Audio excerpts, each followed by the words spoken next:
पहा, ही आपल्या शरीरातील यकृत ग्रंथी आहे. यकृत ग्रंथी ही आपल्या शरीरातील सर्वात मोठी ग्रंथी आहे. यकृताला भरपूर रक्तपुरवठा होत असतो व यकृताचे मुख्य कार्य म्हणजे ग्लुकोजचा साठा करणे. ग्लुकोज म्हणजे काय मित्रांनो? शर्करा. म्हणजे यकृताचे मुख्य कार्य म्हणजे शर्करेचा साठा करणे व यकृताच्या खालच्या बाजूस पित्ताशय असते. त्यामध्ये यकृताने स्रावलेला पित्तरस साठवला जातो व हा पित्तरस लहान आतड्यांकडे पोहोचला की तेथील अन्नामध्ये मिसळतो व आपले पचन सुलभ होते. आपले पचन चांगल्या प्रकारे होते व स्निग्ध पदार्थाच्या पचनास पित्तरस मदत करत असतो. स्निग्ध पदार्थ म्हणजे काय? उदाहरणार्थ तेल, कोण सांगते उदाहरण? तेल, तूप, शेंगदाणे इत्यादी. स्निग्ध पदार्थ पदार्थाच्या पचनास हे पित्तरस मदत करत असतो व पित्तरसामध्ये क्षार असतात. यकृताचे कार्य अन्न आम्लयुक्त करणे व मोठ्या मेदकणांचे लहान मेदकणामध्ये रूपांतर करणे म्हणजेच त्याला आपण पायसीकरण असे म्हणतो.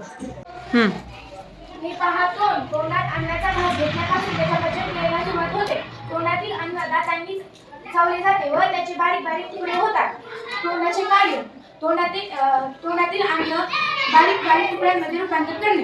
कोण करतं? तोंड काय करत असतं मग? अन्नाचे रूपांतर बारीक बारीक तुकड्यांमध्ये करतो. छान. नमस्कार मित्रांनो, तुम्हाला माहिती आहे का आपण जेवण करतात ते कुठे जाते? कुठे जाते? घशामध्ये. बरोबर. हे पहा, ही आहे अन्ननलिका व ही आहे श्वसननलिका. यांचे तोंड घशामध्ये उघडते इथे व म्हणजे घसणीमध्ये उघडते. हे पहा, ही आहे घसणी. याला घसणी असे म्हणतात. घसणी यावर माहिती सांगितली आहे. आता मी तुम्हाला ग्रासिका यावर माहिती सांगते. ग्रासिका ही इथं असते. ग्रासिका ही घशापासून ते रक्तापर्यंत असते व ते अन्न पुढे ढकलण्याचे कार्य करते. हे आहे स्वादुपिंड. स्वादुपिंडातून स्वादुरस त्यात अनेक विक्रिया असतात. त्याचे कार्य प्रथिनेचे रूपांतर अमिनो आम्लात करणे, मेदांचे रूपांतर मेदम्या व ग्लिसरॉल मध्ये करणे, पिष्टमय पदार्थांचे रूपांतर शर्करेत करणे. तर मित्रांनो, पिष्टमय पदार्थांचे रूपांतर कशामध्ये करतात? लहान आतडे किती मीटर असते मित्रांनो? 6 मीटर. बरोबर. लहान आतडे 6 मीटर लांबी असून येथे प्रामुख्याने अन्नाचे पचन व पोषण होते. लहान आतडे अन्नामध्ये 3 पाचक रस मिळतात. अन्नातून मिळालेले पोषण पदार्थ रक्तात पोषणाचे काम लहान आतडे करतात.